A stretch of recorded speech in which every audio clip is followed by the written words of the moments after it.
What's good, gamers?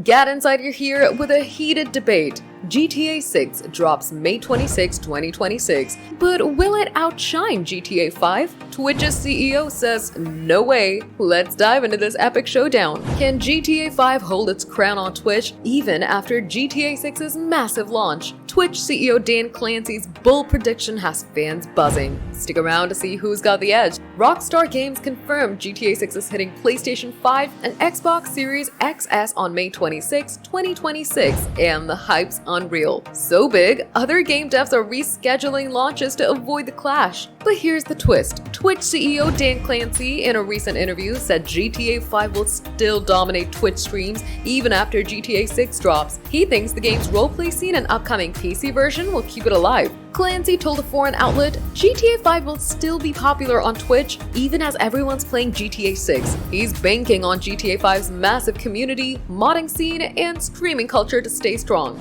But industry insiders and tipsters on X are calling GTA 6 a game changer with a modern Vice City, new characters, and next-gen visuals that could steal the spotlight. The catch? Clancy wasn't thrilled about GTA 6's delay from 2025, but he's confident GTA 5's fanbase won't budge. GTA 5's been a streaming giant for over a decade, with roleplay servers and high streams pulling millions of viewers. GTA 6, though, promises deeper stories and cutting-edge tech. Will it outshine its predecessor or coexist? This debate's huge because GTA 6 could redefine gaming, but GTA 5's legacy is a beast. Will streamers stick with Los Santos or flock to Vice City? Clancy's bet on GTA 5 shows how deep its roots are, but GTA 6's hype might just flip the script. This is a battle for gaming supremacy. Team GTA 5 or GTA 6? Drop your pick in the comments. Smash that like button, subscribe to GadInsider, and hit the bell for more gaming news.